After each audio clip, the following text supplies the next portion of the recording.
Hello, it's 16th of September 2018 and this is episode 78 of Scavenger's Hoard, a Star Wars podcast. I'm Rachel. And I'm Kirsty.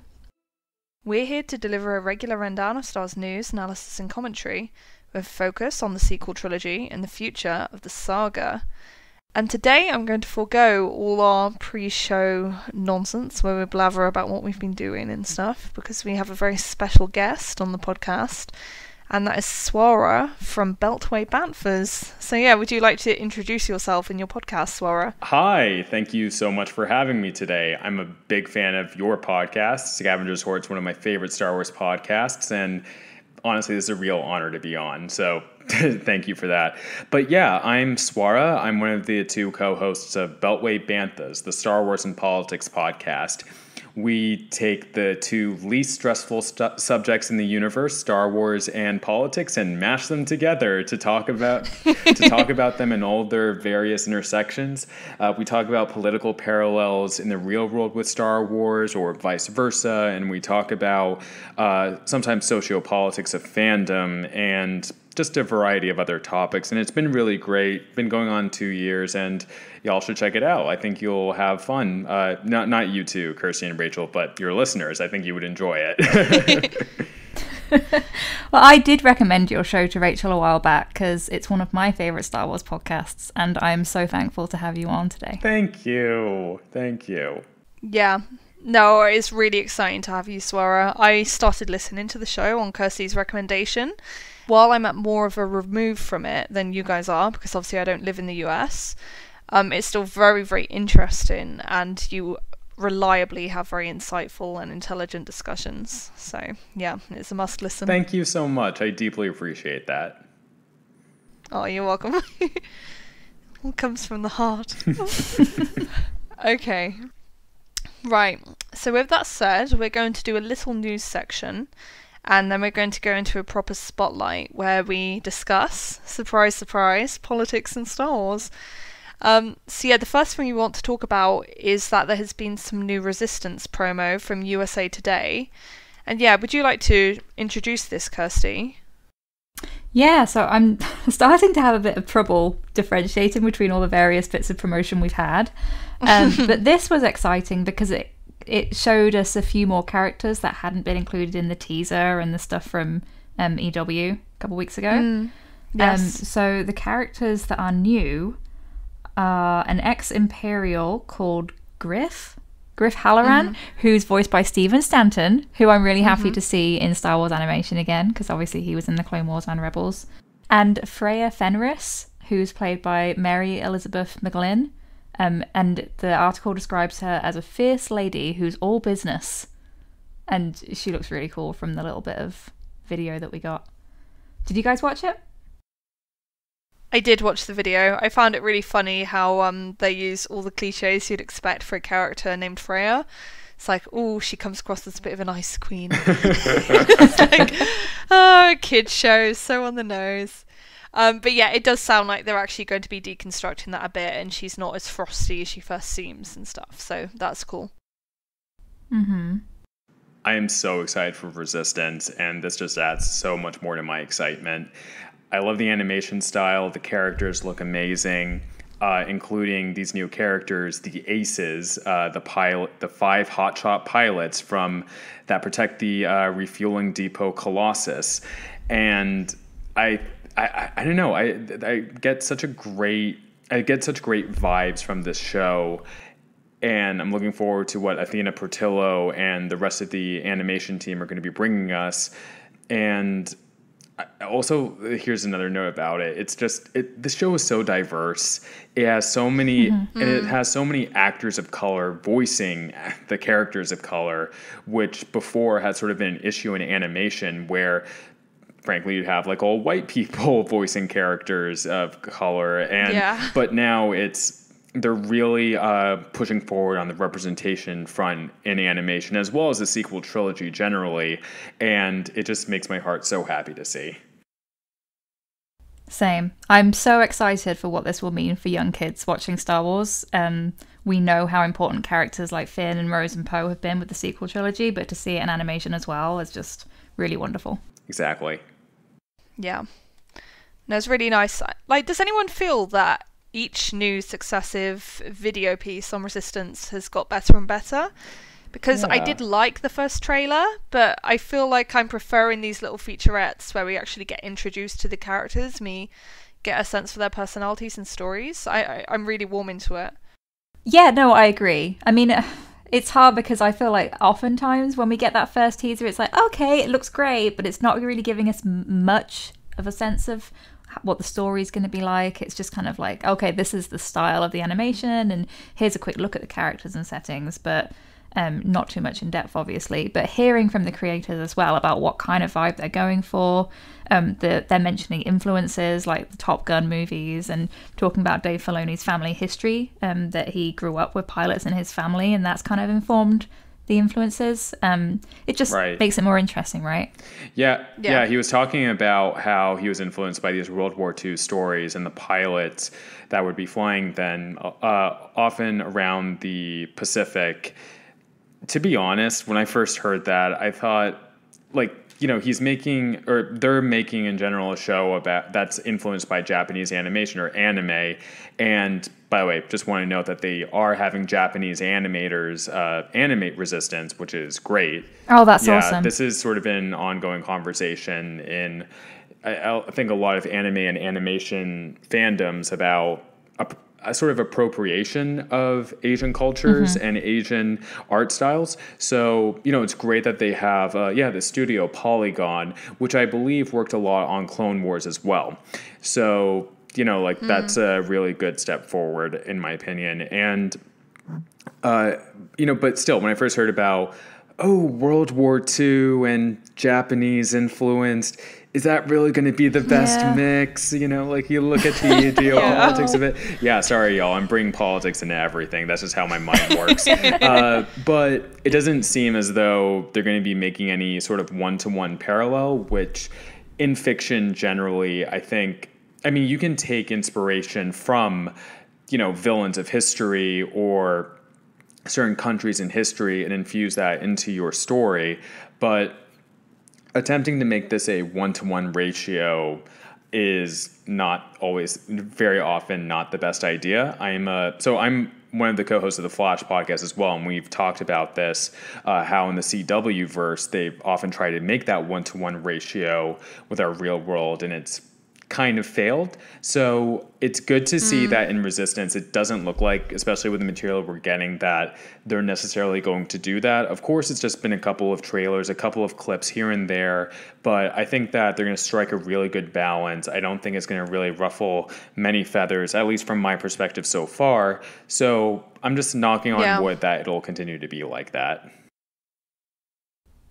Yeah, I'd like to think that when he's talking about the pilots in his family and everything, it's more about the culture of people flying together. And like they mention, the term used over and over is hotshot pilot. Yeah. You know, that's kind of what Poe Dameron was described as for a long time before The Force Awakens came out. And now they're using it to describe Kaz.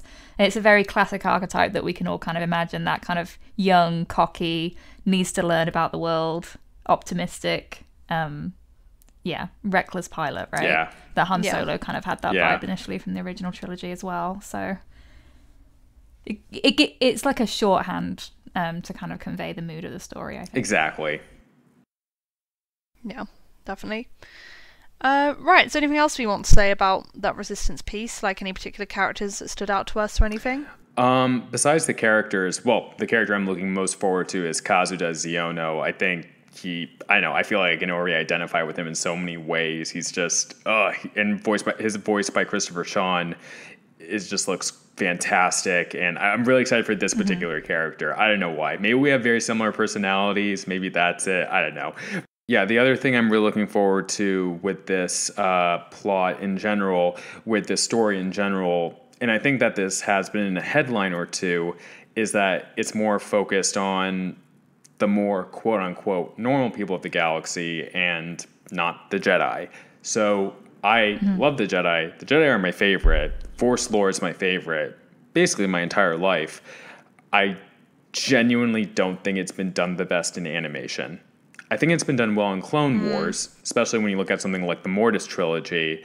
But in Rebels, I genuinely feel as though it could have used some work, and I'm happy that they're taking a step back from that and putting more of the focus on the main characters. I mean, we know this takes place 6 months before The Force Awakens, so if we did get a cameo from Kylo Ren or another Force-sensitive character, that could be really cool, but for it to not be the main focus is something I'm very appreciative of. Yeah. No, definitely. No more helicopter lightsabers. Yeah, I agree. Seems like they're making a point with the promotion to emphasize that you're not going to see Jedi, just to prepare people that it's not about that this time. Exactly. Yeah. It's like that first promo. Like, it was not my favourite piece of promo for Resistance, as I said. But I think that's because it's very clearly a trailer serving a particular purpose. And it's clearly a trailer that's meant to be slotted between shows on Disney XD to get kids, primarily, really hyped for it. Because it's got loads of cool flying and it's got these favourite characters that people like. Like, what more do you want? You know, so that trailer did its job perfectly well. It's just it wasn't, like, catering to, like, the more established, like, adult fan base. Like, and people can still get really hyped for that trailer and excited about it, but yeah, like, I think everything needs to be viewed in context. And the other thing about that adult fan base, we gotta remember, y'all, Star Wars is primarily for children, and that's okay. Yeah. We can still enjoy it too. It's a children's franchise. Yeah. It's so funny seeing people push back against that. I know. Because, like, there's been so much about Resistance being like, well, if it's for kids, why is it on at 10 p.m? And it's like, do you understand how TV works in 2018? It's like, come on. So I was also on an episode y'all might have heard with Courtney of Who Talks First, and we were discussing this, and she theorizes that Lucasfilm is doing this because they want to, or Disney and Lucasfilm are doing this because they want to experiment to see how much adults affect their ratings, which I think is a perfectly valid theory.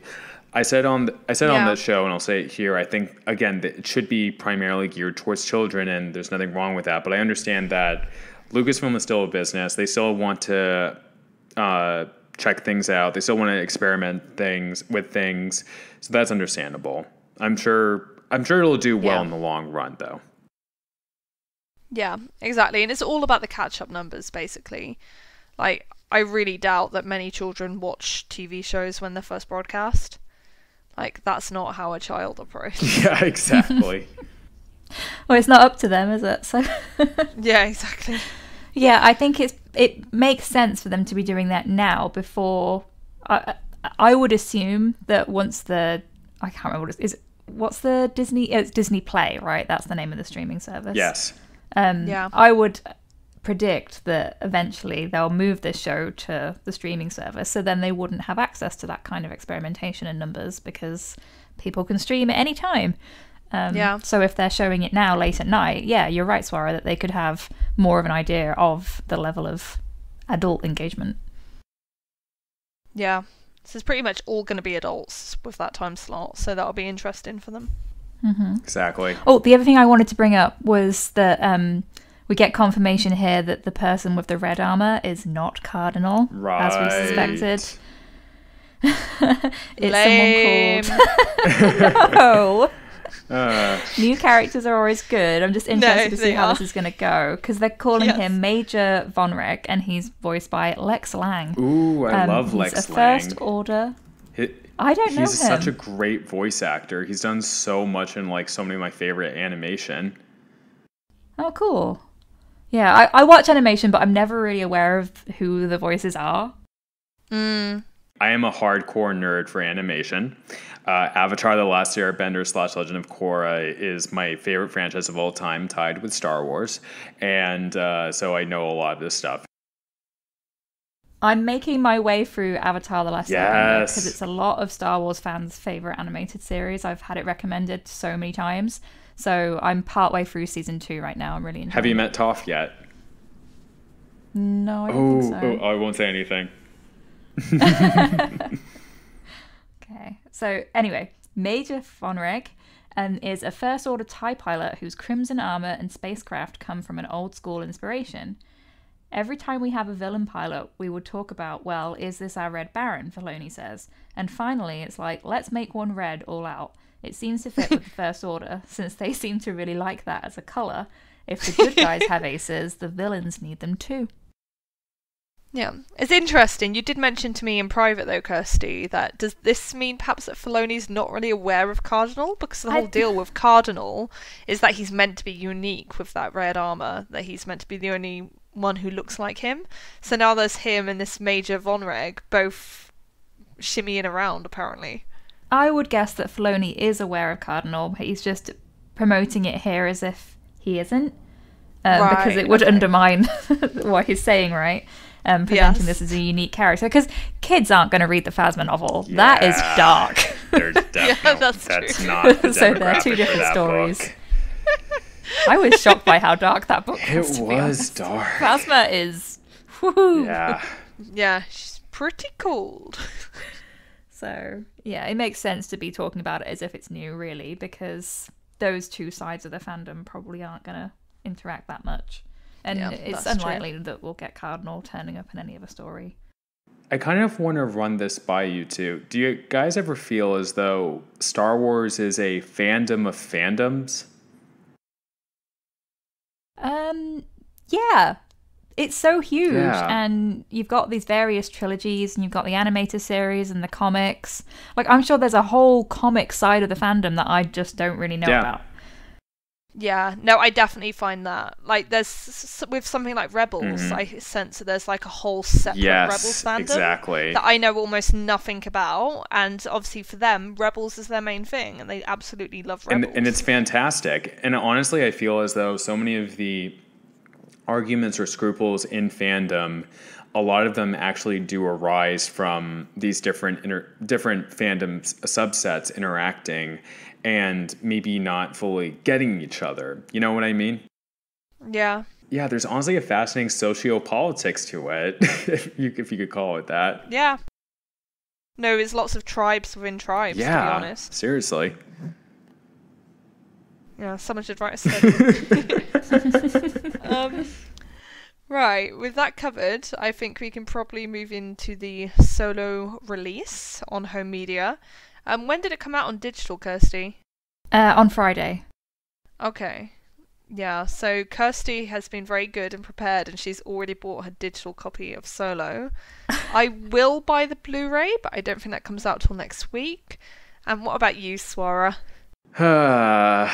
So be honest. Yeah, I am not a fan of the Solo film.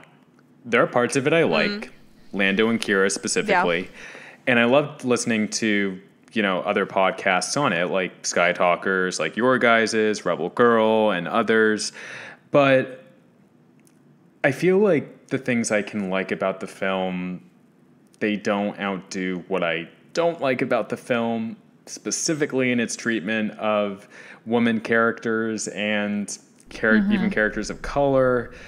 And I'm, to be honest, I'll just let you two know, I'm personally not the biggest fan of Ron Howard as a director. And when he was announced as the replacement for Lord and Miller, my heart actually sank a bit.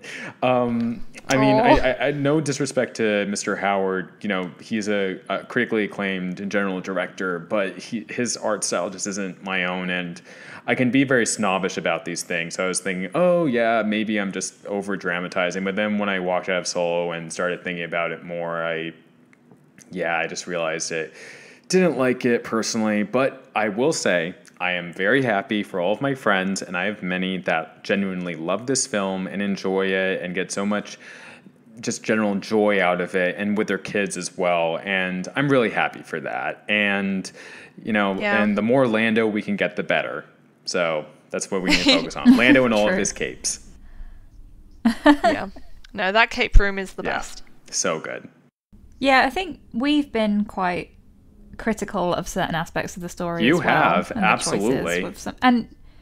And I'm sensing some fatigue in fandom with people being like, okay, well, I liked how they dealt with Val. I thought that made sense. And if people think that, then that's fine. Like, that's not something that they're concerned with.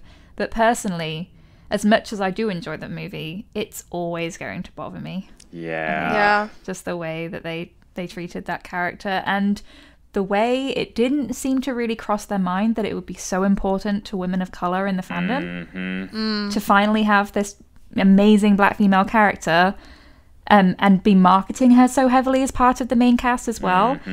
And yeah, it just doesn't sit right with me. Yes, we had those notes recently from John Kasdan, didn't we? And they were pretty cringe in terms of what he had to say about Val and that whole thing. Yeah, those comments did not help, honestly. And I saw some people on Twitter getting into arguments with him about why the stuff he wrote was really offensive. What he and his father wrote, Lawrence Kasdan, was so offensive to people in the LGBTQIA community and to women of color, to people of color. And I don't think he handles himself on social media that well, quite frankly. And he did express hope that Solo would get a sequel, but I think when you look at the box office reception to it, and I don't know, I don't want to like cast too much doubt or anything. I mean, if there's an idea they think can genuinely work, they should go for it. If it's a Lando spinoff, then please, by all means, go for it. I will just say that I genuinely do not believe that John Kasdan's comments on the matter helped the situation, and I find that overall very disappointing. I'd say it's highly, highly unlikely they would make a sequel to Solo. Yeah. The only possibility I could see is if they really, really wanted content for the streaming service and they found a way to make a sequel really cheaply, like under 50 million or something. Yeah. And I think that's all, unlikely in the extreme. I think maybe the way to get around it is to market something not as a Solo sequel, but one that, like Swara suggests, focuses on one of the other characters. So whether it's following Kira to Dathomir and seeing what happens when she finds Maul, or Lando, or any of the other characters, I think that might have more of a chance. And which is a shame, because I actually think that Alden did a really great job with Han. He did. He was fantastic. So I did enjoy Solo, but I felt like the story I really wanted to see was Kira's story. And obviously you only get glimpses of that and allusions to that story. And I've heard the novel is good for that, because it fills in a lot of details about what happened to Kira in the gaps in terms of when she's separated from Han. But yeah, I almost wish we'd had Kira a Star Wars story. I know why that is not viable for many reasons, but yeah, it just left me with a hunger. Yeah, I'm only a few chapters into the Solo novelization, but I really appreciate that it's written by a woman, Mel Lafferty, because it reminds me of Most Wanted, actually, that you get much more of that sense of Kira's internal monologue and her motivations, whereas in the film, obviously, she's presented as quite an enigma because we're seeing her from Han's point of view, and there's so much that he doesn't understand. Yeah. Arguably even from right at the beginning. It's really emphasizing how she has like 4 possible plans in her mind at any given point, depending on what might happen. Because she's so intent on surviving at all costs. Yeah, Kira is such a wonderfully intriguing character, and you know, I think her writing could have been better in the film. I think a lot of things could have been better about the film, but to hear that like does me my heart a lot of good to hear, you know, a woman writing her and getting more into her psychological depths. This is why we need women writers in the films and TV. It matters. I we'll talk more about that later, but it really does drive it home to me, actually, the difference between the novelization and the movie. Because you are getting more of that sense of the feminine gaze from the novelization, which I really appreciate. Exactly. Because the movie, I know it's pushing that femme fatale archetype anyway, and that is kind of from that classic male gaze. Ooh, isn't she so beautiful and mysterious? Because women are such mysterious, magical creatures we can never hope to understand. You're so mysterious. Well, I personally like to be mysterious and magical. But, you know, it is that classic, like, Madonna whore, putting women on pedestals. They're from a different planet, you know, in terms of their motivation and how they perceive the world. And from what Yeah. I'm hearing as well about the novel, it could also be seen as a subverting of that trope, right? Right, yes, that's how it seems to me, and that's why I enjoyed Most Wanted as well. That's the novel set before Solo with Kira and Han on Corellia. I think we had an episode we talked about that, and we both really enjoyed it for those kind of reasons, that you got much more insight into Kira as a character. Yeah. But going back to John Kasdan's comments this week, yeah, I agree with you, Swara. I almost feel like it would have been better if he hadn't said anything. Because if people haven't read what he said, in terms of Val and Tandy Newton's performance, he said that she was too good and too interesting. As if that was a problem. It's so misjudged. It's so cringe. I'm taking a cage from Kara Brown of the Crooked Media podcast, Keep It. Sometimes it is best to say nothing. Just keep your mouth shut and move on. Because what a strange way to phrase it. It's nice that they've at least taken on board how attached people got to the character, but it's sort of missing the point. I mean, that kind of backwards logic to be like, oh, well, this character's too great, so we had to get rid of her to pave the way for more, arguably less interesting characters, if you're looking at it from that angle. I mean, what? Like, you hired an actress who was too good for the job? Essentially, what it is doing mental backflips to justify why he made a frankly ill-informed and misjudged story decision. Often, it is best to acknowledge you may have made a mistake, such as the wonderful Jason Fry did in his recent show with What the Force, talking about the Last Jedi novelization, and he admitted that, from what I've heard, that I haven't listened to the episode yet, but what I've heard is he admitted that he should have written Rose better and maybe not make her look as jealous. That is great. That will bring you goodwill. Something like John Kasdan does, again, making those backflips, it's not going to reflect well on him. It's just acknowledge he made a mistake and move on. Let the past die. I love that you worked that in. I will always work in that line. I have listened to the Jason Fry interview with What the Force, and it was excellent. Really great discussion. I recommend it to listeners if they haven't listened to that already. And you're right, he does acknowledge that and says that he had some really great discussions on Twitter with fans who had concerns around the characterization of Rose and how she treated Finn in the novelization. And he says it's kind of complicated because he didn't intend for her to come across as jealous, so that's not what he was going for. But I think what he's getting at, which I really appreciate, is that he's acknowledging his privilege as a white man writing a woman of color and not being already conscious of how close he might have been leaning towards those gendered stereotypical tropes of being jealous of the other woman. So it's complicated because Rose does go on a very interesting arc. Yeah. It's just unfortunate that it comes kind of close to the idea of her being jealous of Rey from a romantic perspective, which actually isn't what's going on. But it's understandable that people interpret it that way because we've seen that over and over again in fiction, right? Absolutely. Yeah. So, yeah, it's a very interesting discussion. Yeah. For better and for worse, the creators have made a close relationship with the fandom, especially on social media. And I think that there are ways in which they've done really well with it. And frankly, I will say some ways they haven't done as well, such as with John Kasdan recently. I think that Lucasfilm, or people working at Lucasfilm or their contractors, should look at patterns of how they've engaged with fans on podcasts, on social media in general, because we do have this close relationship. By the same token, the fans need to be, in general, absolutely as respectful as possible and as diplomatic as we can be when talking to the creators.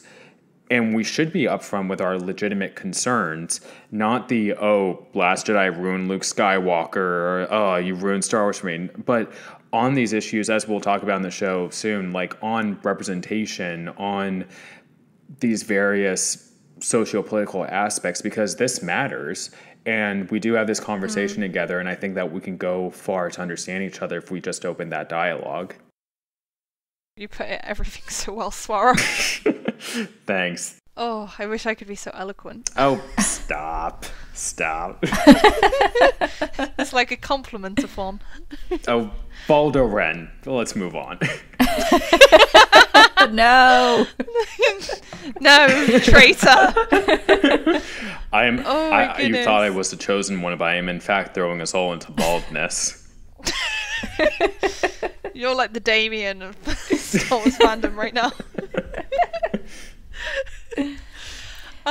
So in terms of the digital release, I got it Friday and watched the film Friday night, and I was watching the special features afterwards, and they're really great. I haven't had a chance to watch all of them, but the main segment that I watched is like this roundtable discussion kind of hosted by Ron Howard with the main cast, and he's asking them all these fun questions like where were they when they found out they'd been cast and what did they do, and they have really adorable answers, and it's really cool to see how close-knit they became. Yeah. And it's kind of funny to watch them refer to the changing of the guard with the directors, because they don't say outright, they don't mention Lord and Miller, but they'll awkward discreetly say, yeah, I know. They'll say things like, well, when we were on hiatus. Oh my God. Or the first day that Ron Howard started, George Lucas visited the set. So they'll say like, oh yeah, George Lucas came back the first day we were back from hiatus. Oh my God. Yeah, it's cute. That is cute. Like it does remind me a bit of like Stalinist Russia. Oh my It's God. like we do not talk about it. Where it's like we're going to erase every memory of them. Wow, so awkward. It really is. But yeah, no, I do look forward to seeing it again and watching the special features. We're planning to have a show on that, right? Mm-hmm. Yeah, we'll have it in a couple of weeks when you get a chance to watch it. Exactly. It will be a thing.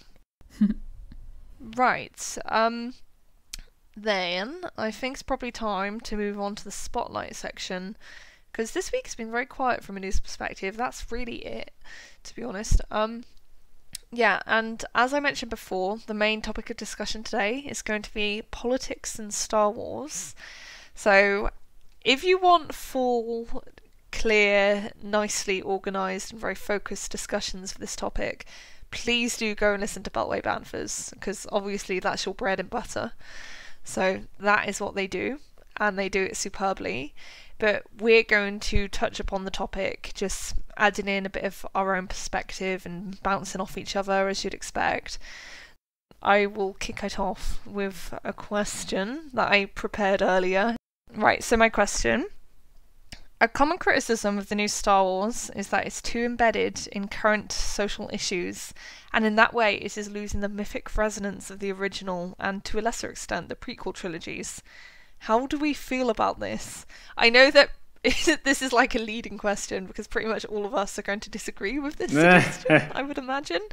But yeah, I'm most interested, of course, in hearing why we would disagree with that argument and that position. And yeah, who wants to go first? Yeah, I think I'll go first on this. Star Wars was baked in with politics from the beginning. George Lucas based the conflict between the Empire and the Rebels on what the U.S. was doing in Vietnam, sort of basing the Rebels, and even more specifically the Ewoks, on insurgent fighters in the Viet Cong. And the Empire was really us, sort of being this almost colonizing force across the world. And, you know, a lot of people would argue today that the U.S. is embroiled in this sort of neo-colonialism. And you can also look at the Revolutionary War and the makeup of the empire as being inspired by Nazi Germany in the sort of way they dressed, in the fact that George Lucas took the term stormtrooper from Nazi Germany as well. You had these analogies here and there. And you even had George Lucas at one time saying that Palpatine was inspired by Nixon to a large degree, as well as dictators throughout history. So I think that when you look at the original trilogy, you have a lot it's a lot more subtle than it has been in following trilogies and material from Star Wars. When you look at the prequel trilogy, it's much more obvious what George Lucas is criticizing. It is still that sort of neocolonialism of the United States and the West generally, but more specifically towards Iraq, towards Afghanistan, towards the Middle East. And it's interesting because this is particularly interesting. We've touched upon this on Beltway Bathas, that George Lucas had written this story years before 9/11, and that when the Iraq War started, but he was writing it concurrently with this shifting geopolitical climate.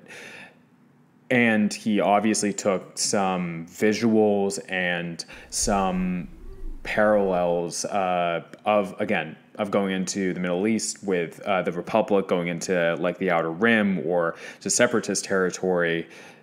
He used our real world geopolitical situation for that.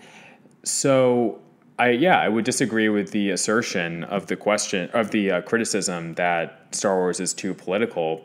It's been political from the start, and we're talking about the politics as well now in the sequel trilogy. I think much more so in The Last Jedi than The Force Awakens. The Last Jedi talks about distinct socio-political differences and war profiteering, topics we've covered in our show. So, it's always going to be there. It's always going to be inspired by it. But I think it is also key to remember that it is not a one-to-one ratio. And I would personally really appreciate if people didn't make it as one-to-one as some may tend to do. Do you mean in the sense of using Star Wars as a direct allegory for things that are going on in the real world? Yeah, sort of like that, yeah. Yeah. No, that makes sense. How about you, Kirsty? What do you feel about this topic? I mean, I agree with a lot of what Swara said. Star Wars is political, and I believe that all art is political. You can't really divorce it from the world that we live in. You can draw parallels and read into things as you wish. And I think it's very interesting to note what you said, Swara, about how George Lucas was writing the prequel trilogy before all of that stuff happened in real world politics, to kind of show that these are universal themes of good and evil, that corruption can occur over and over again, and if you vanquish evil, there's no saying that it won't come back. And I think that's kind of what the sequel trilogy is touching on. I know that Pablo Hidalgo said on Twitter that when they were first developing the sequel trilogy, he was like, "Oh, we're dealing with fascists again. Don't you think that's a bit old hat? We're kind of over that." That's It's like, oh, wait, actually. Yeah, Pablo seemed really critical of Force Awakens as it came out. And I think his favorite film is actually The Phantom Menace, because he loves the politics in that film so much. Yeah, but I also think that he was kind of reflecting on how people might have thought that fascism was in the past and defeated. Gotcha. Do you know what I mean? So to be like, oh, actually, these are still issues that we're facing, and they're probably never going to go away, and we can't get too comfortable with a society that is, in a post-World War II world. You have to always be vigilant. But I also agree that people can take it too far in fandom discourse, and it often gets weaponized to kind of be used against fans who maybe enjoy it in different ways from you or read the story a bit differently. Because fundamentally, as political as it can be, Star Wars is also a fairy tale. And George Lucas has been very clear about that from the beginning as well. Yeah. So, I think a lot of that visual imagery that's influenced by World War II and everything is mostly just that. It's imagery, it's quick shorthand to show that these are the good guys and these are the bad guys, because like we said before, it's for children. So as nuanced as the politics of the prequels was, most of it's just quickly to, in a fairy tale way, say that these are the good guys, these are the bad guys, and this is what we hope to defeat and overcome with compassion and love by the end, right? Because that's how Star Wars works. Yeah, it's an absolutely clear-cut good and evil. And honestly, in our real world, unless, maybe you're talking about North Korea, threatening to blow up the world, it's not often that one-to-one ratio, or there's nuance. There's a lot of nuance in our real world geopolitics, but Star Wars is, again, clear-cut good and evil. That's what it's meant to be. Yeah. I find it really interesting how with Star Wars it does seem to attract people of all political persuasions, and so often individuals will like see themselves in the stories in a really strong way.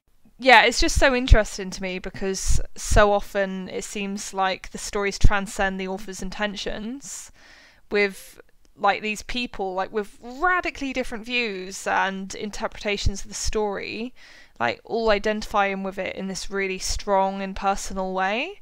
So you have people like on the far right perhaps looking at the empire as like emblematic of totalitarian government, and then the rebels are like the freedom fighters like fighting to like bring that government down and like let everyone express themselves as a free and uninhibited individual.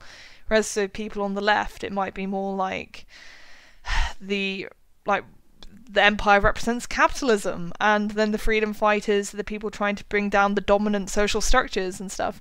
And again, I agree with you in that I think it's foolish to look at it and want to see these direct parallels, but people really do it strongly. And I kind of feel like that often comes about from people placing too much stock in the use of imagery, because I think that with the use of the like Nazi-esque imagery, especially in the original trilogy, I think that was such a quick, easy shorthand for everyone that it made it very easy for everyone to identify that as the evil side and that is representing a particular position. But then the rest was a bit more nebulous and people could make it what they needed to be. Yeah, it's very interesting. It's interpretable to whoever you are. And I think that if you do want to make that one-to-one parallel, personally, absolutely go for it. If you want to make an argument for that, if that's something that deeply resonates with you, then absolutely. This is art to be consumed for all of us. It is very politically charged in its inception.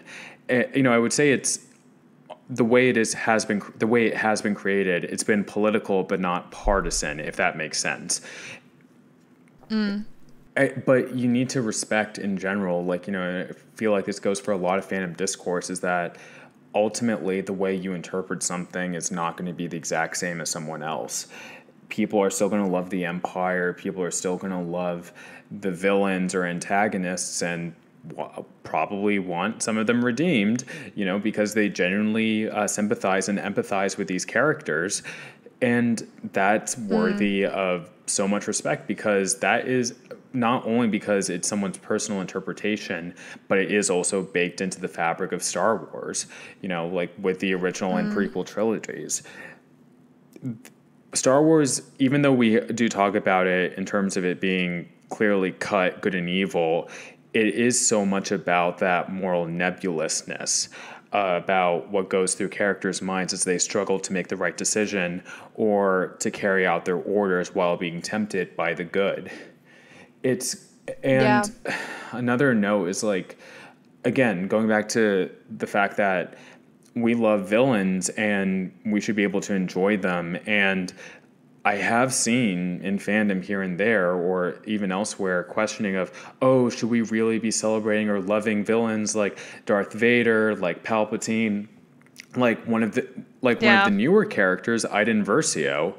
You had people at the release of Battlefront 2 or the Inferno Squad book, which is an amazing prequel written by Christy Golden, actually saying, and frankly, these were quote, well-meaning liberal white people, I'm sorry to say, for the most part, saying that, Iden Versio, who's played by Janina Gavankar, an Indian American, that she is, quote, bad representation, that she can't, that when we advocate for representation, we should only be doing it for heroes or those that are morally upstanding. That cuts deeply. Iden is a character and who also, have you two played Battlefront 2, or you know what happens with Iden in general?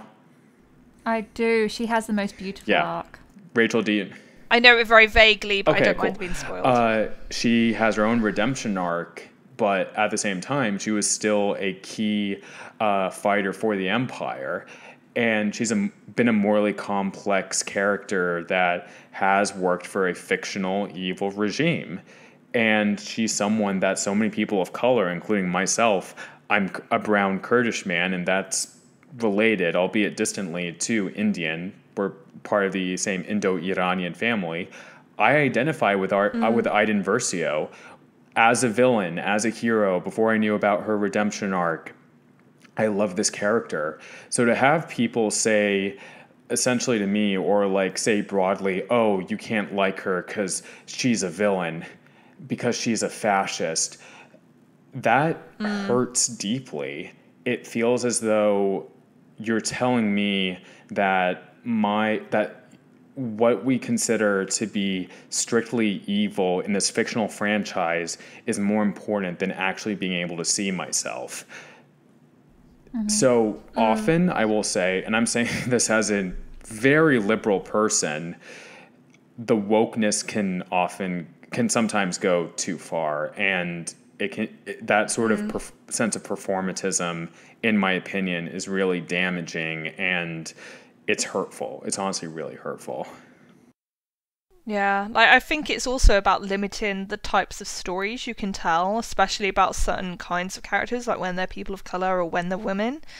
It's like, okay, so we're not allowed to make this character morally ambiguous, so we're not allowed to have them start from this dark place and actually show this genuine conflict and like doubt, and those are things that you take for granted with like white characters just being able to be depicted however the creator wants. But it feels like there's this higher level of sensitivity with like characters that are trying to reflect diversity, and I think that often does people of color a disservice. But obviously you're in a better position to speak to that than I am. Thanks, but you're right. It often feels as though we're under a microscope, and I know we sort of shifted the conversation here from talking about politics in universe to out of universe, but as you can see, it's all interrelated. Everything connects to each other in this chain. Everything is connected, just like the Force in the political world. Yes. It's I think about the politics of Star Wars is that it's so enriching, it's so great to learn from. The way we do it with our show is we think of it as we use Star Wars as a lens for political science to get people thinking about these complex and important issues. And often that will lead back to our real world. And there's so many fascinating stories to tell in the realm of politics. Something that my co-host Steven and I really want to see is a Star Wars West Wing, or I'll even say it like, so the actor Kevin Spacey is absolutely trash, but his show, which will now be led by Robin Wright, I would love to see a Star Wars House of Cards. I think that could be really great. Palpatine's rise to power. That'd be so cool. Palpatine's rise to power. Yeah. And then I know they'd never get her, but can you imagine if Natalie Portman came back as Padme and she was actually like a co-lead with like Ian McDiarmid? Yes, that would be so great. Good. That's the kind of thing I was hoping to get from Jon Favreau's series. Yeah. I'm not sure we will, but yeah, just to have, like, I know we've talked about how Star Wars is for kids, blah, blah, but it would be cool, as they diversify with all of these different projects, it would be kind of cool to get, like, a politically themed TV series that kind of really delved into the politics there. Like, I know that the prequel politics weren't for everyone, but for some people, that's their favorite aspect of Star Wars. Yeah. So it'd be really cool to see that explored. It's one of my favorites. Also, let's get a Bail Organa series. Yes. Jimmy Smits is still around, Yeah. Mm-hmm. And bring back Brea. Bring back Brea. Yes, exactly. Has her actress been in much? Do you know of her in anything else? No, unfortunately not. So much potential there. It was like a non-speaking role, wasn't it? It was a non-speaking role. So she might have just been an extra. Yeah, basically. They were like, oh, Bail Organa's wife. And now, thanks to Claudia Gray, a.k.a. the greatest Star Wars author ever, like, bringing us, this great depth to her. Have you both read Leia, Princess of Alderaan, by the way? Yes. We loved it. Oh, good. So good. It's really great. Yeah, I love that amazing stuff with Brea having the mechanical heart as well. That was such a cool aspect. Like, Claudia Gray is just great at the little details that really make the world feel real and lived in. and it's actually about characters. It's great. She should write the Ben Solo Luke book. Yes. Oh man, I would give my left arm for that. Oh no. My metaphorical left arm, but you know what I mean. Get the Skywalker special. Oh no. A double. No wait, don't they serving. usually lose their right arm? Interesting. You might be right with that. Wow. I'm so subversive.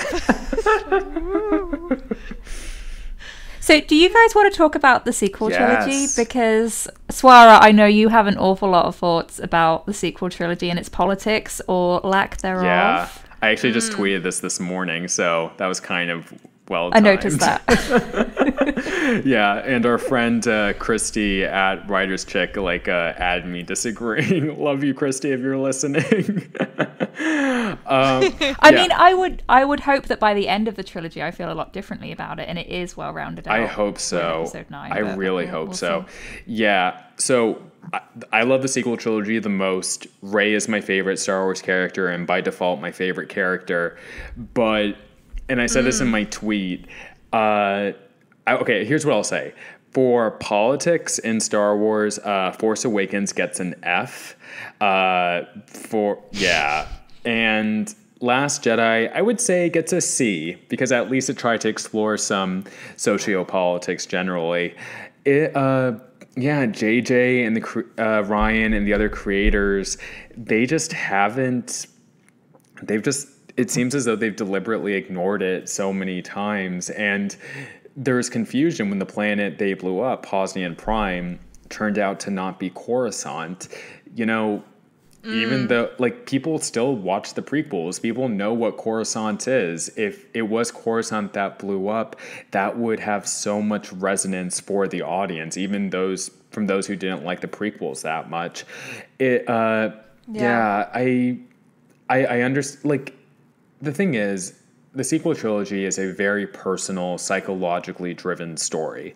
It's about Rey, Finn, Kylo, Poe, Rose, and their journeys and how they are making sense of this big universe. It's a lot of almost self-insertion of ourselves into Star Wars and how we would deal with it through these various characters. But you need to be able to make sense of what's going on in general as well.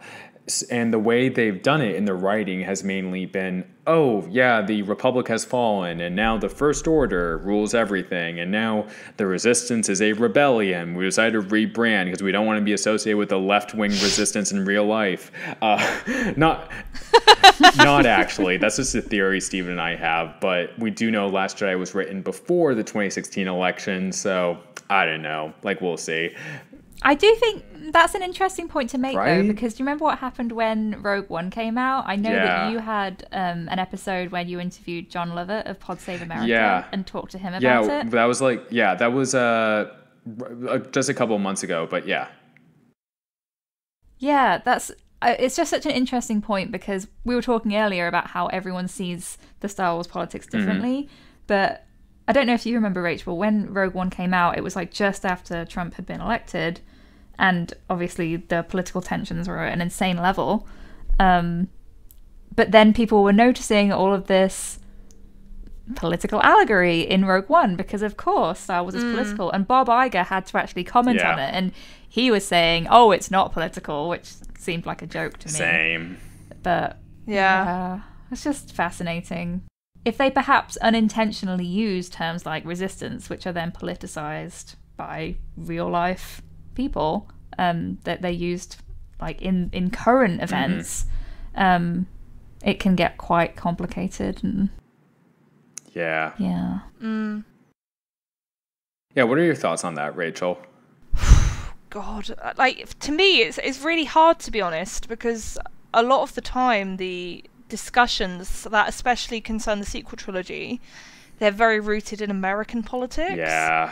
And to be honest, as a British person, it's something I really know very little about. I like to stay informed, and I keep in touch with some of the major developments in US politics. But like all the major like concepts and like the divisions of the parties and everything in America is so alien and different from how it's done here in the UK that like it's difficult to follow those discussions, to be honest. So yeah, like it's interesting because so much of Star Wars fandom, and especially Star Wars Twitter fandom, in my experience, is heavily US centric. It really is. And it makes complete sense. Star Wars is that like quintessential American myth in a way, but yeah, like obviously myself and many other British people love it and identify with it. But just the dominant conversations, they are very much US. And it's so fascinating because Star Wars is essentially a US-British production from its very start. Growing up, I always viewed it as a British or half British film, not just because, okay, and this is stereotypical, but having that mythic feeling, but again, because of the production, because of the accents you hear in the franchise, this is a globally consumed, franchise. But again, I think the most vocal fan base and one of the largest the largest for a single country is definitely in the US. So it makes sense based on Twitter's algorithms and how the information is spread that the most direct parallels would be made with us here in the US. So that totally makes sense.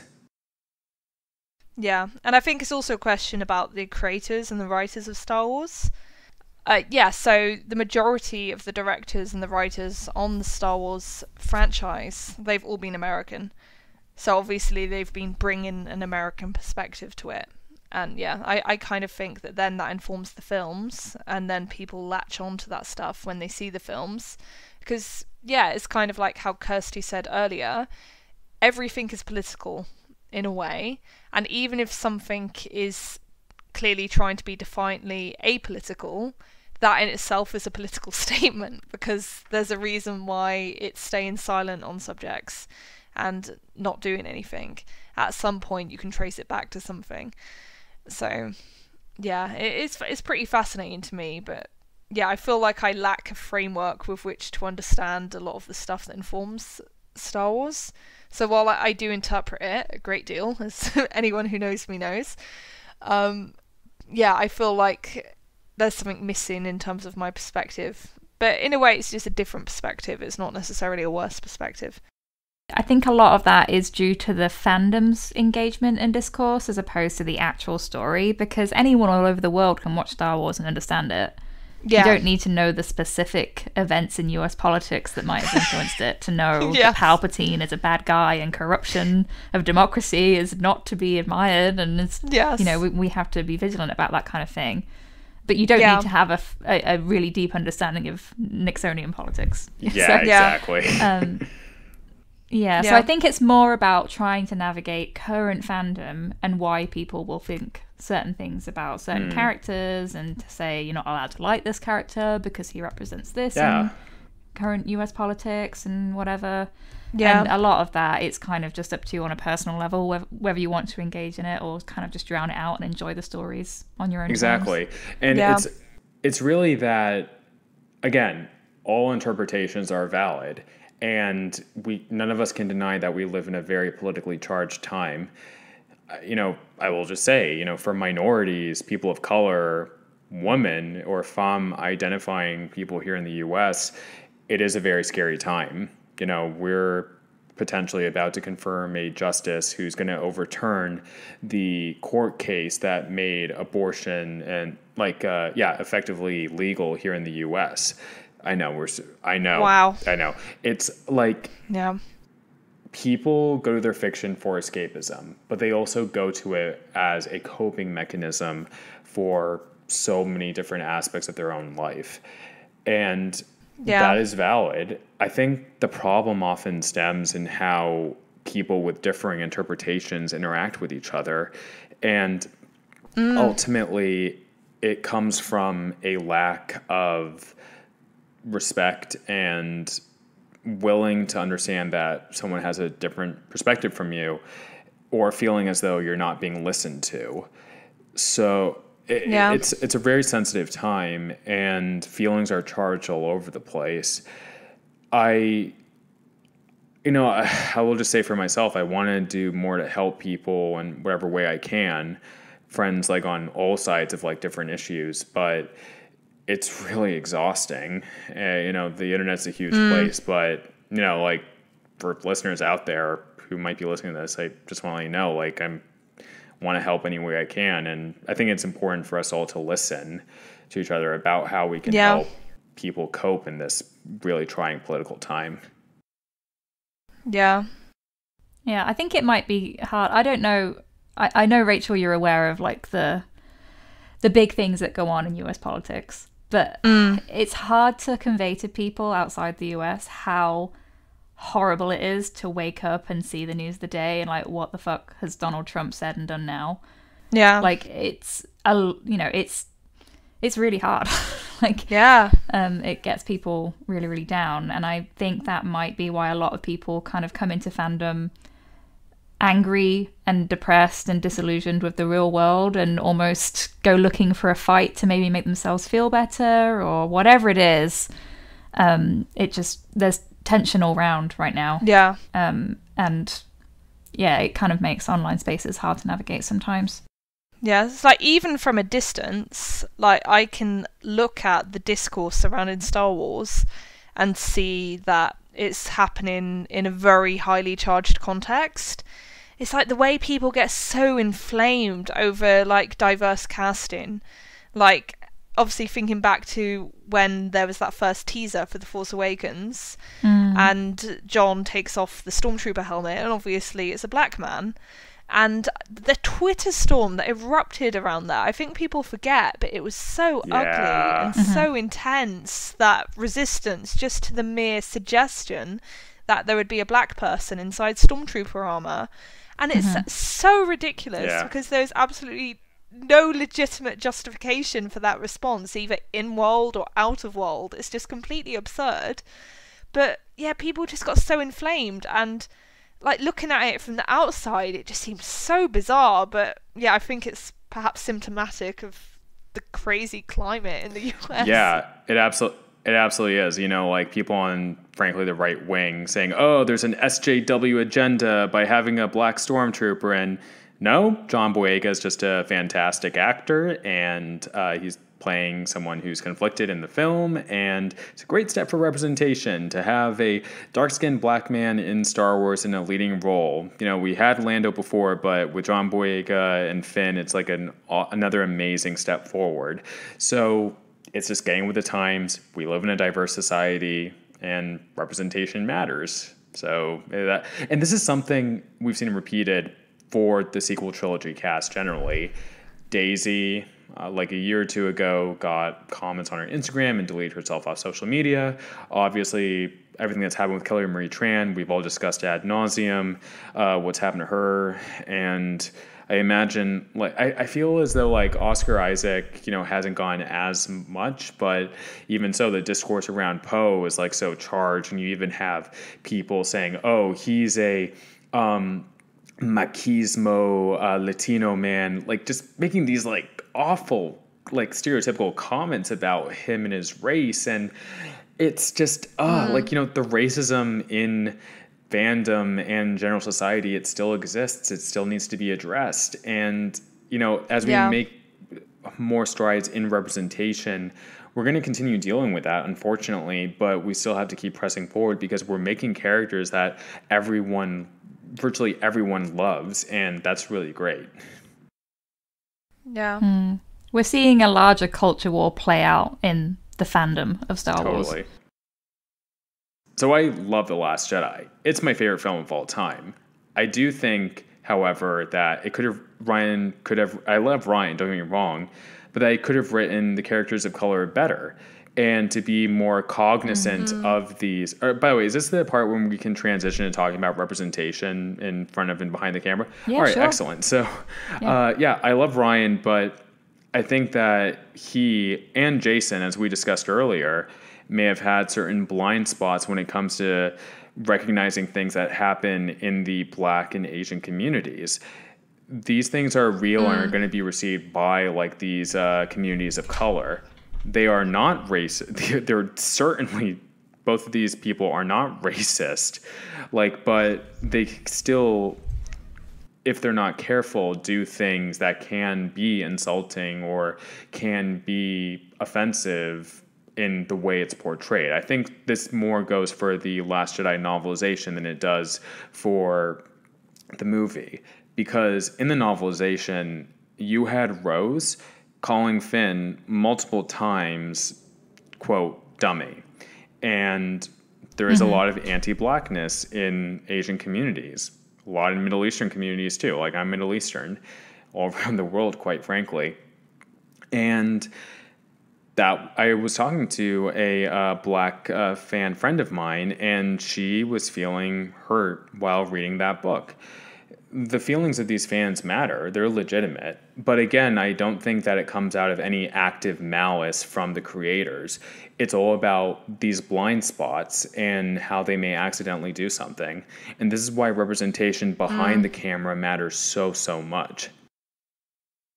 Yeah. No, I fully agree. Like, I don't know if this was me reading too much into things, but back when The Force Awakens first came out, there were parts of the story concerning Finn that I was not overly impressed with. Things like him being tased by Rey, which I see a lot of discourse around how Rose treats him in The Last Jedi when she first meets him, but similar thing happens in The Force Awakens when she hits him with the staff, and then BB-8 zaps him, and they accuse him of stealing. Yeah. And then we also see him drinking from that animal's trough, and generally being played for a lot of comic relief that Rey is not played for. Yeah. So I don't know if that's me reading too much into things. You're and not. I don't think you're not at all. I've seen comments from like way back from other black fans complaining about that, from being concerned about that. It matters.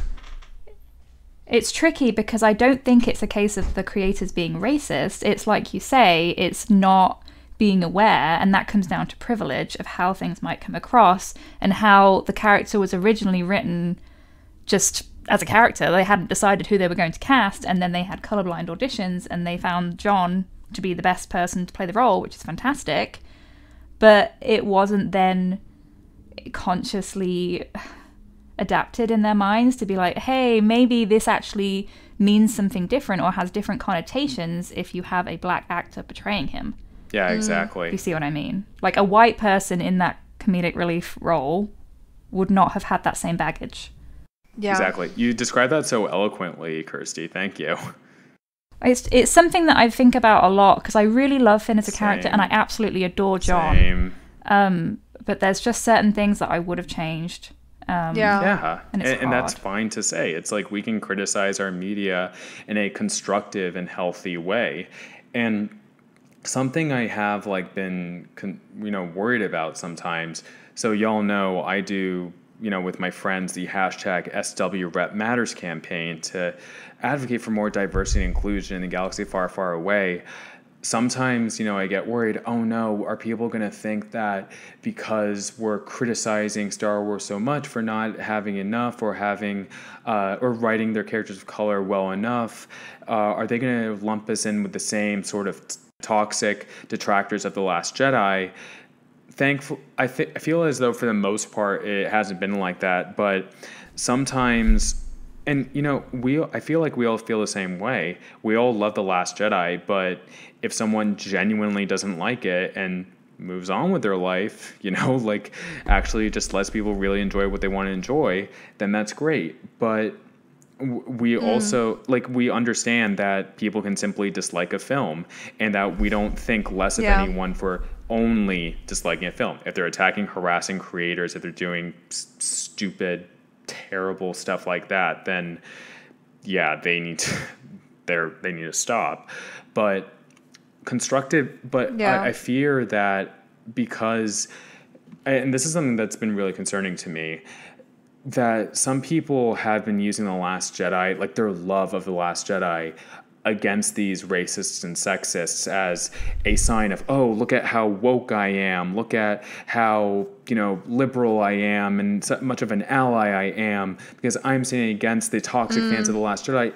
No, I'm sorry, that doesn't really say anything. I've had friends of mine there's one friend of mine who's a woman of color who doesn't like The Last Jedi. She's also very liberal. She's had people on Twitter in her mentions say that she's a sexist and a racist because she personally didn't like Rose. That's all she did. She just said, I don't like Rose as a character, and moved on with her life. But still, people were essentially harassing her for it and calling her racist and sexist. It was so performative, so useless, so... It happens all over the place. And I feel as though people need to take a step back and not get so caught up in the camps that are artificially made on Twitter, to understand that there are real nuances when it comes to discussing these amazing films. Like, I love The Last Jedi. I just wish, one thing I would have really appreciated, honestly, with all due respect to Ryan Johnson, if you happen to be listening, know that I love you and your work. I think you're absolutely amazing. But again, I think it would have been really valuable to have had a woman of color as a co-writer for that, someone who could have, more specifically a black woman, who could have like picked out some of these nuances and write these things better here and there, because it matters. The on-screen representation matters with the behind-the-screens representation. When we advocate SW Rep Matters, we want that perspective. And I will say even more broadly, we need women writing Star Wars. We need women in the writer's chair for these films. I love JJ, I love Ryan, but it is frankly a shame that not a single woman, at least so far, has written Rey and Rose and other women characters in the sequel trilogy in the films. It's been a shame in my opinion. Yeah, no, it's true. It's like I also really love The Last Jedi, and I'm never sure if it's like my favourite or my second, you know, like I hate to commit like that, but I don't think it's an accident that one of the aspects of the film that has uniformly got the most criticism is like the Canto Bight stuff, like the Finn and Rose subplot. Like, and obviously, as we've observed, there is an element of that is very disgustingly racist and sexist, and that's really loathsome. But there are other people who dislike it for reasons completely disconnected from that. And like you say, the frustrating thing is how they get conflated and how there's no nuance or appreciation of the fact that, yeah, maybe these characters could have been better served in the writing process, and maybe changes could have been made to like tighten up the narrative and make people buy into that story more and latch onto the characters more. It's really tricky. Yeah, sometimes I feel like the responses from the creators aren't super genuine as well. I think they could have a little more understanding when it comes to why certain fans are particularly bothered by things that go differently in the story from how they expected or hoped. Like when they've marketed The Force Awakens, it was kind of strongly suggested, for reasons that are clear now, that Finn was going to be the Force-sensitive Jedi, not Rey. And understandably, that was very important and hugely exciting for lots of people. And then when The Force Awakens came out, and then in the lead up to The Last Jedi, people were like, oh, so I guess it's going to be Rey who's the Jedi, but some people were still holding on for Force-sensitive Finn, and if he was going to be a Jedi with her. And then some of the creators started to get a bit dismissive and almost making fun of it. Yeah, it's all about tact, and I really want to stress this notion. We do not think that the creators are bad people. We don't think that they're actively malicious at all. When my friend Southern Cynic tweeted this the other day, when we call this franchise to task, we don't do it because we don't like it. We do it because we love it. We do it because we love it so much when we want to do better and to, again, not just be more reflective of fans of color, minority fans, LGBTQIA fans, but to make their stories better by being more cognizant of what their fan base will appreciate. And these social issues matter so much. We don't think the creators are actively bad people at all. And like when we talk about things in the films and in the writing process and how we wish they had been better, this is an imploring ask. It's an imploring request to please do better in the future, because, and we'll just say this, I think so many more people, especially with the advent of social media and other forms of online communication, know so much better how their media is made, know what goes behind the scenes, know how a writer, for example, Rachel, as you had talked about eloquently in your piece almost over a year ago about Colin Trevorrow and the way he writes woman, it can be damaging. It can be very bad. And it's not to say Colin Trevorrow, I will just say I don't personally like him as a person, seeing the way he interacts online, but still, just based on that fact, it's not just not to say that he's a bad person, but that maybe he's not the best person to write and direct this film. And that's okay to talk about. So we need to have this open dialogue about our blind spots, about why things may be genuinely concerning to, again, minority fans or who are becoming a larger and larger share of this country and frankly around the world. I think it will serve Star Wars and Lucasfilm's business better going into the future by, for example, going on Twitter, looking at hashtag SWRepMatters and seeing the hundreds of stories from so many fans about why this franchise matters to them with the representation they have already gotten and what they want to see more of. And I think that when you look at something like Black Panther, Crazy Rich Asians, and the creators of color behind the camera, you'll understand that diversity sells. Diversity sells big. Black Panther made more money than The Last Jedi. I'm glad they both did. They're at 11th and 9th highest grossing films of all time, respectively. Both amazing successes for Disney. But I think that still does say something, that Black Panther was able to be a Star Wars film like that. That wasn't an Avengers film. Yeah. It matters. Yeah. I think you're right. It's hugely important to have that diversity behind the camera as well. I know that we have the story group that is very diverse, but in terms of the people who actively write and direct the stories, it's lacking. Every time we have news on the podcast of, we have this new director or new person involved in a Star Wars project, it's is it going to be another white man? Of course it is. Yeah. So we had the news recently that Victoria Mahoney has been hired as the second unit director on the recommendation of Ava DuVernay to J.J. Abrams. Such wonderful news.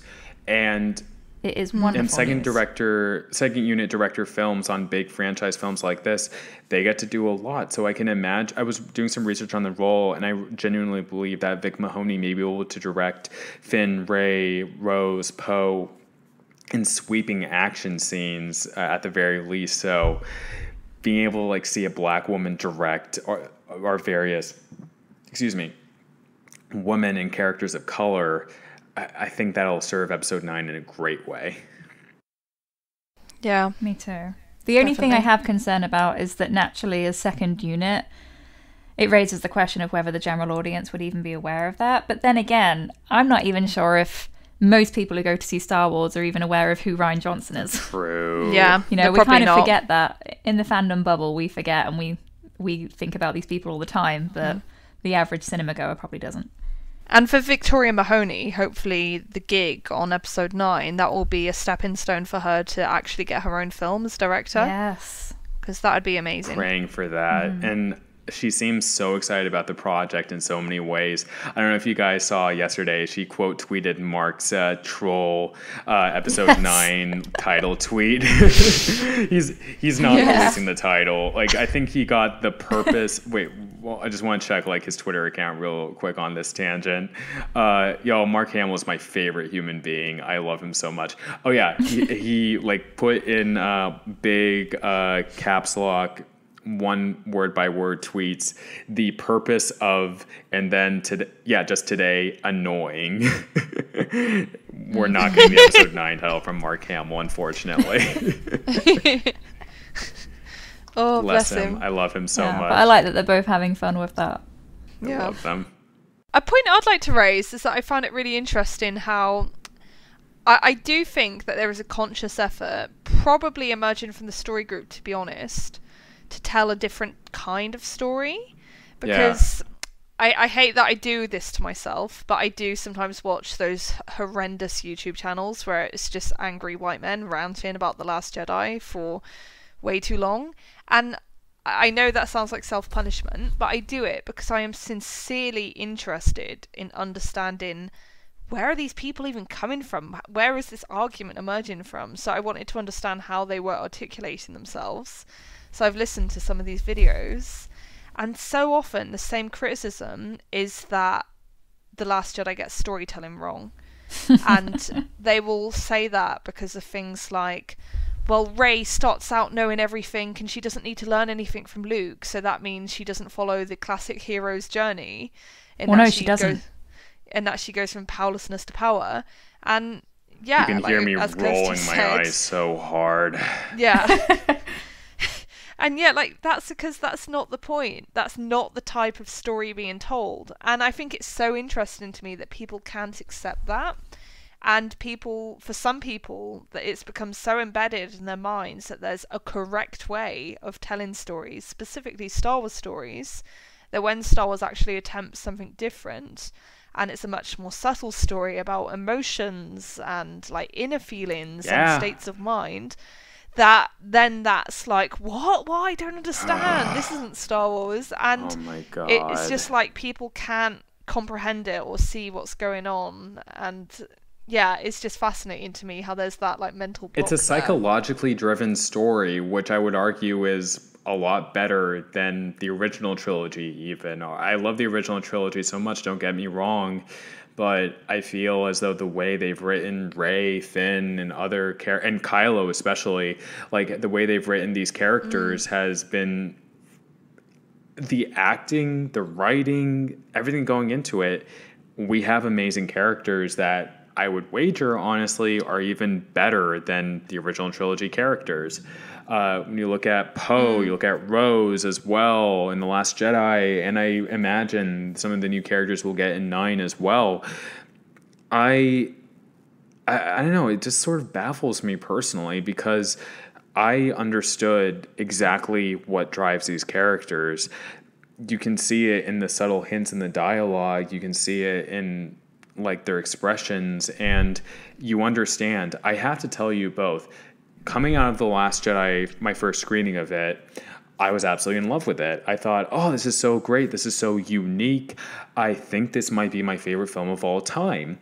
I went online, posted my reaction to it, got bombarded with people disagreeing, and then I saw other takes, and I just really, I suppose, there's the extension of, it's an extension of understanding that people have different tastes, which is understandable. And I would say, like, most of my friends that don't like The Last Jedi said their piece and move on. I do not understand bragging on a film for 8 months after its release. It makes zero sense. Or even 9 months now. Again, I advocate healthy discourse and constructive criticism on how it can do better with really important issues like representation. I will discuss that as respectfully as I can, but I will not be ragging on a creator's work all the time or saying, oh, this person ruined Star Wars. And I will instead be going to other forms of media that I think are just as good and can even do representation as well or better. And it just matters to me. It's like you can move on. If you don't like Star Wars anymore, just move on to things you do like. It's really that simple. And I honestly think this franchise will be fine. And the other thing, to go on the other side of this, from people who, or at least people who say they love The Last Jedi, getting into arguments with people online about why The Last Jedi was great. And I'm sorry, but you're not going to do anything like that. Online arguments never result in anyone changing their mind. Yeah. It just baffles me on every side, honestly. I kind of feel like it might be part of, like, a wider cultural thing. Yeah. Where stories are, like, that are centric on women and are adjusted in terms of their structure and their emphasis to be more explicitly about a woman or women plural. I think society just doesn't do well with those kinds of stories generally, to be honest, because they are unfortunately still quite a new thing. And unless they're very, very overtly packaged as being for women, as in like a rom-com or something, then when people get it in other genres, especially genres like sci-fi, where people are unfortunately stereotypically thinking about it as a boy thing, then like they find it difficult to accept, and it feels like illegitimate and like it's breaking all the rules that they know. But I think the thing is that sometimes people need to accept that it's good to break rules, and that things need to change, that it's a good and healthy thing, and that there's only so many times you can tell the same type of story. Exactly. Yeah, and it's interesting because, as we've talked about over and over, Rey's story, while different in terms of it being a heroine journey as opposed to Luke's hero journey, it does still carry on those fundamental themes in Star Wars of love and compassion and that classic, you know, childhood to adolescent to adulthood, coming of age story. So, you know, it still has those fundamental components. It's just told from a different perspective with different emphasis. But it's very fascinating to me because it's something that we anticipated after The Force Awakens, because The Last Jedi, being the dark middle chapter, would kind of go into more of Rey's, not weaknesses, but the nuances of her character. Yeah, her we would feelings. explore her on a deeper level. That, yeah, her fears and doubts and insecurities, and watch her perhaps make mistakes and learn from things and grow and be vulnerable. All those things that we hold so dear in, you know, the feminine gaze and storytelling, to have this relationship with Kylo Ren, however you perceive that personally. But to other people, that was just too much. Yeah. Like they wanted Rey to either be Luke's sidekick, or they wanted Rey to be this infallible feminist hero who would never make any kind of mistake, because that's bad representation, kind of coming back what you were saying earlier, It's still Swara. I mean, if I may say so, as a straight male here, it's still feminist, you know? Like, I've talked to like so many of my women friends. Admittedly, most of them are fans of The Last Jedi, but even so, like, a lot of them have taken it as a really great feminist anthem. I do understand, however, on the flip side, my woman friends who don't like The Last Jedi as much, saying that they were disappointed in Rey being there almost too much for Kylo and Luke, that she didn't have enough self-exploration of herself. I will say, like, I love her journey in The Last Jedi. I do understand that criticism. However, again, a woman writer, I think, would have helped with that, to give Rey more of her own internal monologue that the audience could perhaps more clearly see what was really going through her mind. I found it like to be pretty obvious, like in the multiple times I've watched the film, and I love it. But I do understand the other perspective, again, from women friends of mine, about why they didn't like her journey as much. And that's okay too. We can have a constructive discourse about it and not tear each other down for having a different opinion over a space movie. Yeah, I think one of the big reasons that Rey's motivations are left kind of ambiguous at the end is because it's not the end of the story. So they kind of want to hold some stuff back for 9, and then when that's out, we can take a step back and look at it as this cohesive journey for her, right? And it will all just become clear. So I do understand it when people say that, but I just think people need to be patient. Patience. Use the Force. Yeah. I think what would have gone a long way was to show her to have more relationships with female characters. Yes. Because, you know, we have her with Leia at the end, and we have her with Maz in The Force Awakens, but it's really minimal stuff. Yeah. And so when people say, oh, I had a problem with the fact that her journey relied on her developing through her relationships with all of these male characters, they're right. Yeah. You can't argue with that, because we have her at the center as the primary protagonist, but she's surrounded by male characters. So her development is inevitably affected by her relationships with them. Yeah. So it would really go far, I think, in 9 if we were shown a developing friendship with Rose. Yeah, and there's always that tension between how much are the male characters being used to progress Rey's development, and then how much is Rey being used to progress the male character's development.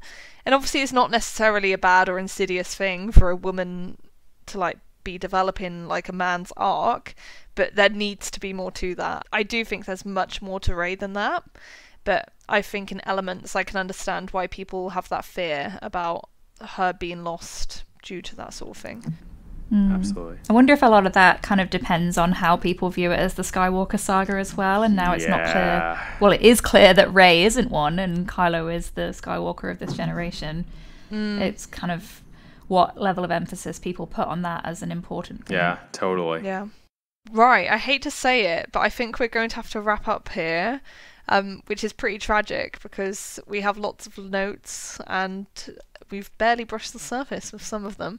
But yeah, that only means that we'll need to reconvene at some other point to have a part 2 of this discussion because, yeah, this has been pretty great. Thank you so much. I would absolutely love to. Yeah, Thank you, we'd love to have you Swara. back on. Thank you so much. No, this was an absolute delight. Yeah, no, thank you so much for coming on. We've both really enjoyed it and you've had such fantastic insights. So, yeah, it's been pretty wonderful. Right, so we'll go around the houses just to remind everyone of where we all come from. Let's start with you, Swara. Where can people find you? You can find me on my podcast, Beltway Bathas. You can find it wherever you get podcasts. As I mentioned before, I'm also a co-host of the Flash podcast. So if you're a fan of the Flash TV show, come hear me talk about it and various aspects of representation there.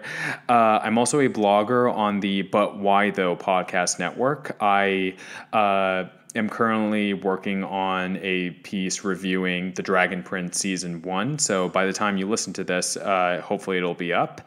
And please check out the hashtag SWRepMatters on Twitter, talking about all the various aspects of representation we want to see in Star Wars. The other day, we just had campaign for Pacific Islander representation. We had Jango Fett, who was really great, but why can't we have more Maori, Tahitian, Hawaiian, Samoan, Filipina actors from that general region? So please check that out. Yeah, Awesome. That hashtag is so fantastic. I urge all of our listeners to go and check it out. Thank you so much, Kirsty. Yeah. Yeah, and Kirsty, where can people find you? I'm Bastila Bay on Tumblr and Scavengers Horde on Twitter. And obviously you can find me on the Scavengers Horde podcast. Whoa.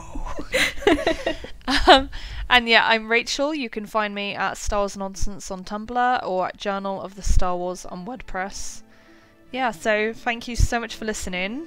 And until next time, bye. Bye.